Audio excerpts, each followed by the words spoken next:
eles divulgaram dois relatórios ontem, um sobre atividade econômica e inflação, outro sobre mercados.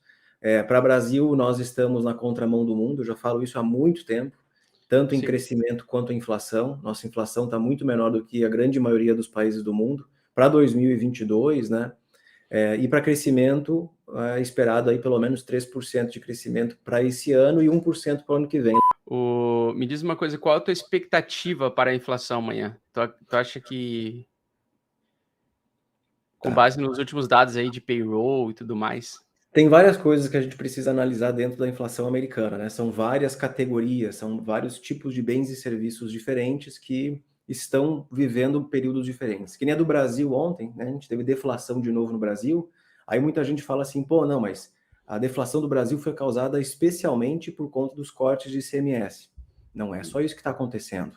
Os alimentos estão caindo também. E a inflação alimentícia, que é muito preocupante para quem é uma família que não tem muitos recursos, né, para essa classe social. Com a inflação alimentícia caindo, você tem inclusive um efeito sobre as eleições também, tá? Isso pode influenciar eleições. Mas ninguém cortou ICMS de alimentos, não tem nada disso. Nós estamos vendo uma mudança na inflação do Brasil. Agora, falando dos Estados Unidos, uma coisa que me preocupa bastante é a inflação energética, porque o petróleo voltou a subir. Isso pode influenciar na inflação como um todo. Mas dentro do core, que é o núcleo da inflação americana, eu vou estar de olho em shelter, que é moradia. Porque a inflação de moradia, que é causada tanto pelo preço dos imóveis quanto pelos aluguéis, continua acelerando, mesmo depois que as casas começam a desacelerar, os preços começam a desacelerar. Então, eu estou de olho bastante nisso. Eu não acho que a inflação vai desacelerar tão fácil assim, tão rápido, e que as coisas vão continuar um pouco complicadas, difíceis, até elas melhorarem. Não, eu concordo contigo, cara. Eu acho que a gente vai passar por um período bem cabuloso aí. Eu até queria mostrar aqui no gráfico para vocês do S&P 500 rapidamente. Pessoal, vocês estão vendo essa linha vermelha aí e essa barra verde aqui? Eu coloquei um suporte aqui, a gente chama de suporte majoritário, que inclusive ele fez bear trap na semana passada, no início da semana passada, e depois ele devolveu tudo no restante da semana, né? Então ele tentou iniciar um respiro, ensaiar um respiro no mercado, e muito por conta dos dados de payroll, né, e a expectativa veio bem abaixo do que o pessoal estava esperando. A gente viu praticamente o mercado defendendo no início da semana, com notícias mais a favor da contração econômica, e no final da semana veio contra a contração econômica, né, como se fosse um mercado ainda expansionista. Então o mercado reagiu muito mal, com muita queda, e nós temos aqui em 3.600 pontos aquilo que eu acho que é um dos suportes mais importantes que precisariam ser mantidos para o final do ano para ter um respiro de final de ano. Se ele perder, ele vai entrar em uma nova pernada de baixa, né, já ainda esse ano, e a gente poderia ver o S&P 500 cair para 3.200, que é um dos nossos alvos, né, Igor?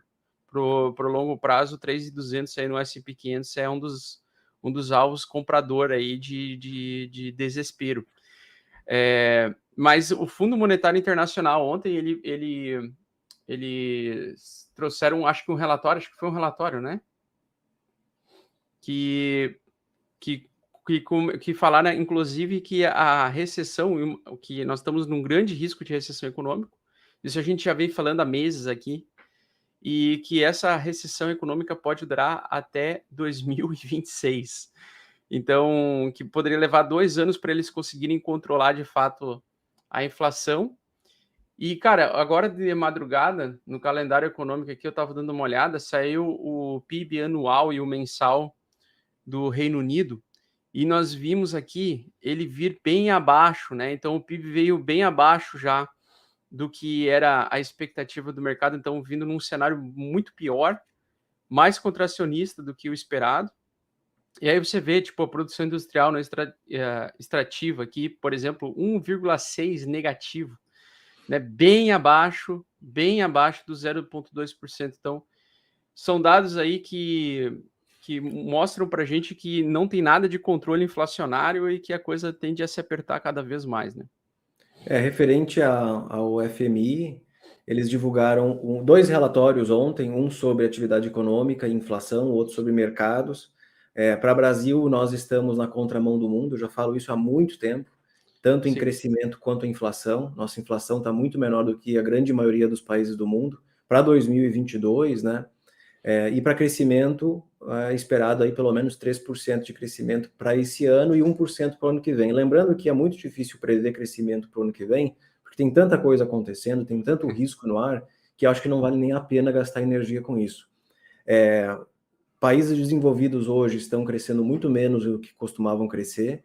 Essa questão do Reino Unido, como a Europa inteira, na verdade, estão passando por dificuldades econômicas gravíssimas, uma inflação muito alta, uma taxa de juro crescente, menos crescimento. Aqui, o que tem de notícias da França, por exemplo, saindo hoje, as refinarias francesas estão em greve, muito semelhante ao que a gente viu no Brasil, né, a greve dos caminhoneiros em 2018. Estamos vendo hoje, num país desenvolvido, problemas de países subdesenvolvidos. Greve nas refinarias, o país está ficando sem combustíveis, simplesmente desequilibrado, tá? A economia desequilibrada. E aqui a gente está tranquilo, na minha opinião. E aí sim, para crescimento econômico, a FMI alertou que vão ser aí alguns anos de desaceleração da atividade, possível recessão, os riscos são cada vez mais altos, e para controlar a inflação vão precisar pelo menos aí 2 anos de políticas monetárias mais contracionistas, fazendo com que os preços dos ativos caiam no meio do caminho, né? Sim, a minha dúvida era se de fato a gente ia ter mais um respiro, porque geralmente em bear market, em anos de bear market, nós temos geralmente uns 13 respiros no ano, ou seja, 3 meses ali no ano, o ano tem 12 meses, geralmente em bear market nós temos 3 meses em média de respiro, e faltaria o respiro final agora, né, o que seria um pullback, alguma alta, só que eu acredito que a gente vai depender desses dados do CPI de amanhã, se eles viessem mostrando uma inflação controlada, ou talvez mostrando que o pico de inflação já chegou ali em agosto, a gente poderia ver o mercado dando uma reagida, né? E eu estou assim, um pouco na expectativa de amanhã ver se eu vou ficar comprado para esse final de ano por um período de pullback ou não, ou se nós vamos perder realmente os suportes aí majoritários de S&P 500, Nasdaq e assim por diante. Eu acho que a Nasdaq está bem mais feia do que o S&P 500, por exemplo, e é um gráfico que eu estou olhando bastante.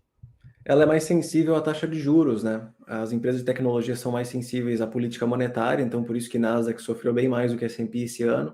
S&P 500 no gráfico semanal está em cima da média de 200, né? Que é uma média muito rara do S&P tocar.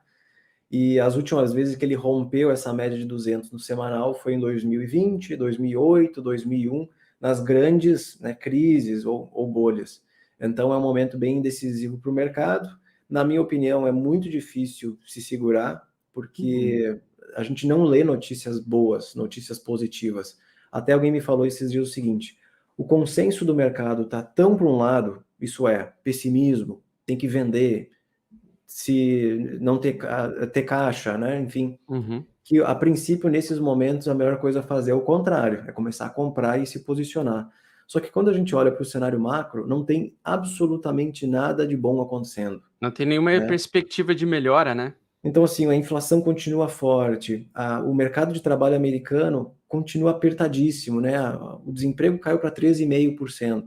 A meta do Fed para o desemprego é de 4,4%. Ele precisa fazer o desemprego aumentar. Ele precisa. Eu sei que isso soa muito esquisito, muito ruim, mas a política monetária funciona dessa forma. Você vai desacelerar a economia, desacelerar o mercado de trabalho, fazendo com que o desemprego aumente e os preços caiam. E a inflação salarial americana é outro problema, né?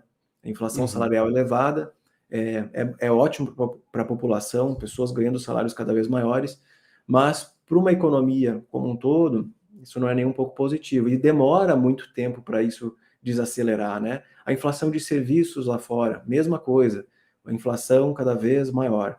Eu não acho que, em questão de poucos meses, tirando um juro de 0% para 13,5%, 4%, seja o suficiente. É preciso um período muito extenso de políticas monetárias contracionistas para desacelerar a inflação. Então, por enquanto, fica muito difícil avaliar esse cenário. Sem esquecer que a partir de amanhã, a partir de hoje, começam a ser divulgados os balanços das empresas do mercado americano. Acabou Exatamente. de sair aqui, ó, Os hoje de balanços manhã, de banco.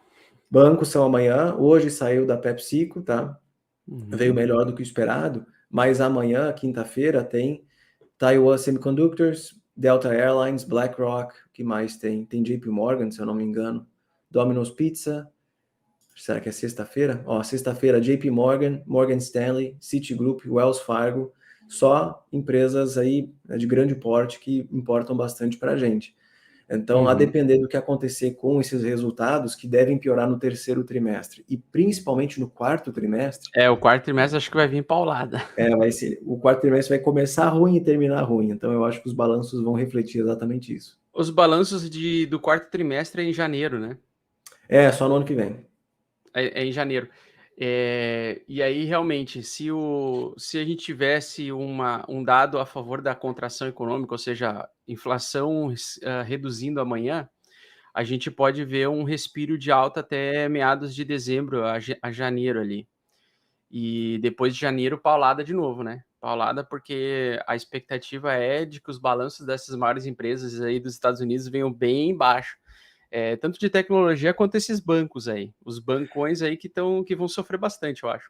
Naturalmente desacelera, né? Tudo desacelera. A gente viu isso no Brasil no ano passado e no início desse ano, com a Selic É, saindo de 2 para 13, quase 14%. É natural, né? É natural. sim. E outra coisa importante que eu acabei de ver aqui, eu fico o dia inteiro no Twitter, né? Então aqui Uhum. eu tenho, não sei se vocês vão conseguir ver, tem um tweet aqui que o serviço da dívida das economias, das empresas, enfim, está crescendo muito. Ou seja, Uhum. os países são endividados, têm dívidas muito grandes. Eles precisam pagar o juro dessa dívida. Como as taxas de juros estão subindo, o custo da dívida fica cada vez maior. É uma bola de neve muito grande. Esse é um tipo de problema que só países subdesenvolvidos sofria. Brasil, era a Índia, era México, era o Peru e o cacete. Agora nós estamos vendo países desenvolvidos sofrendo de problemas de países subdesenvolvidos. É muito engraçado. Então, Isso é assim, muito legal. tem muita coisa acontecendo. Eu digo para vocês que o cenário não é fácil.